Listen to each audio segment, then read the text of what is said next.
اعوذ باللہ من الشیطان الرجیم بسم اللہ الرحمن الرحیم رب اشرح لی صدری ویسر لی امری واحلل عقدۃ من لسانی یفقہوا قولی اللہم صلی علی محمد وآل محمد وعجل فرج آل محمد۔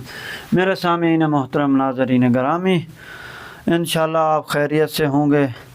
ہم نے جو قرآن کا سلسلہ شروع کیا تھا، ترجمہ و مفاہیم قرآن کریم، ہم نے الفاظ معنی کیونکہ کہا تھا کہ ہم پہلے الفاظ معنی لے کے آئیں گے، اس کے بعد جو ہے آیات کا ترجمہ لے کے آئیں گے، تو وہ ہم نے الحمدللہ ثم الحمدللہ وہ ہم نے الفاظ معنی کو مکمل کر دیا۔ اب آیات کی طرف ہم نے کل 3 آیات کا ترجمہ کیا تھا، آج جو ہے 5 آیات کا ترجمہ کریں گے اور آہستہ آہستہ آگے بڑھیں گے۔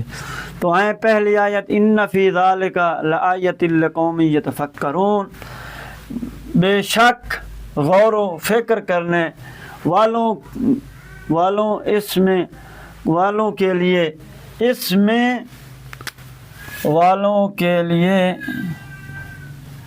اس میں نشانی ہے۔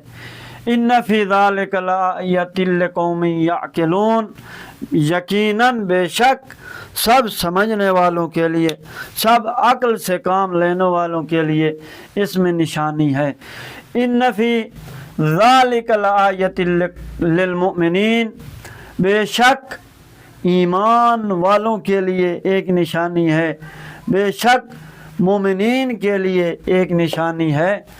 وَمِنْ آیَاتِهِ أَنْ خَلَقَكُم مِّن تُرَابٍ، اور اس کی نشانیوں میں سے ہے کہ اس نے تمہیں مٹی سے پیدا کیا ہے۔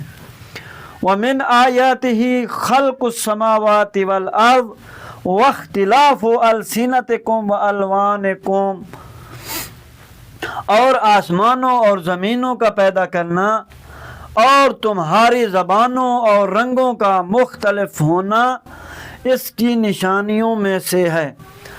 اب یہ ہم نے الفاظ معنی بتائے تھے، تو یہ آیات کا ترجمہ ہم نے کر دیا ہے۔ ہاں، چند نکات یہ ہیں کہ دیکھیں، یتفکرون، غور و فکر کرنا، سمجھنا، غور و فکر کرنا، سوچنا، وہ سب سوچتے ہیں، یعنی یہ معنی کیا جاتا ہے۔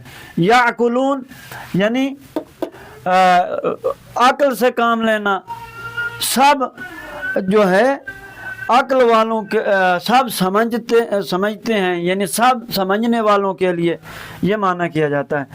مومنین ایمان بھی کہتے ہیں، مومنین بھی ترجمہ کیا جاتا ہے۔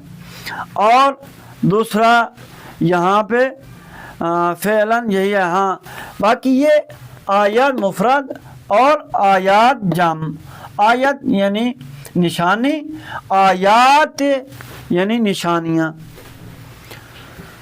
السماوات یعنی وہی آسمان، ارض زمین، ٹھیک ہے۔ السنتکم یعنی یہ سنن کی جمع ہے، تو لہذا اس کا معنی جو ہے وہی زبانوں کیا جاتا ہے، لسان کی جمع ہے، لسان۔ السنتکم یعنی لسان کی جمع ہے، تو لہذا یہ زبانوں ترجمہ اس لیے جمع کا کیا ہوا ہے۔ الوان یہ اس کا رنگوں، ٹھیک ہے۔ والسلام ورحمۃ اللہ وبرکاتہ۔ اللہم صلی علی محمد وآل محمد۔